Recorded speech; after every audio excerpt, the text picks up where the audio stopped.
Laurin Seiden from New Development, and I was just filming another blog post answering a question for somebody about how do they deal with wanting to chill and just watch Netflix and totally zone out, but they also need to be productive and they work from home, but they find themselves having that challenge.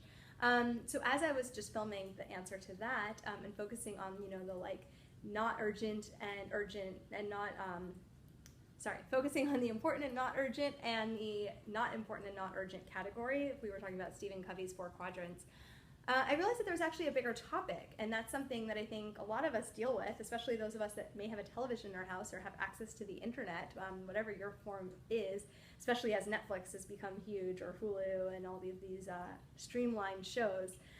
It can be really easy to just totally binge watch and get caught up in TV. So what is it, and how can you be even somewhat productive while watching television? And what's a way that you can use this as a tool and a resource versus something that just sucks you into this vortex of just nothingness, where you kind of get lost and get nothing done. So I was going to share with you some of the things that I use. So I don't just turn the TV on. I don't love having the TV on. I took the TV out of my bedroom so that I could sleep better. But I'm someone who I really enjoy my shows, like shows that I've gotten into, characters that I love. Like I'll follow them for 8 seasons, and I really get a lot of enjoyment out of that. So I'm someone who does enjoy binge watching a show, and I've had to rein myself in. Like when 24 came out, I remember just being like, that was my favorite to binge watch.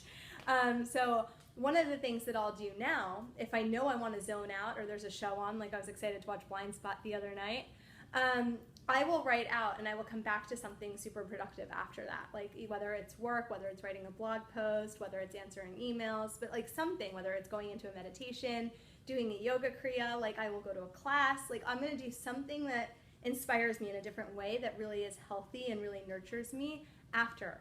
So I will usually know what that is. So I'll kind of set an intention and I'll kind of set what it is. So I'll turn the TV on for that show that's recorded, and then I will turn off the television instead of just having it on endlessly.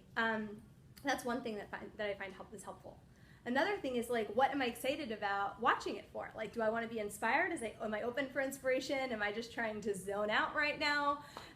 Do I feel a lot of enjoyment out of these characters? Do I get inspired? Or sometimes, those cheesy family shows just totally light me up and I feel so great. And then how can I go and use that in my productivity? Because I just totally found a way to fill up, just like I do when I do a meditation or I go to a class, or you're hanging out with, your friend's family all day, great. So that may help me. So what is it for you? What's your intention behind watching it? And what's your range of where it's productive? So does it take you 5 minutes and you kind of unwind and you're like, okay, now the last 55 minutes of the show, I really should be back to what I need to be doing. This is kind of just stupid. And now it's not serving anymore. You got to just train yourself and create that habit where you just turn it off. So it's you pick your spots, you pick your times, you pick your favorites, and then go back to something or go move into something that serves even more. That serves even more of what you're really here for. And even something that lights you up or that helps you to connect with community and with other people. I also find sometimes getting together so you can watch some of your favorite things with somebody. My friend was here and we're we really want to watch Fuller House because we grew up watching it and it's just going to be fun, and it was really stupid. Probably one of the worst shows ever, and yet we got a lot of joy and fulfillment out of watching it. And then it's over, right? And then you just are okay, enough is enough. We watch an episode, let's just turn it off. Let's connect, and now let's go do something where we can connect on an even deeper level together. So that's just one way that I would encourage you to find a way, if you're going to watch television, to at least use it as a tool that's going to serve you versus just something that you just kind of mindlessly throw on at the end of the night. So I hope that that's helpful, and love to hear any comments or questions below. Thanks.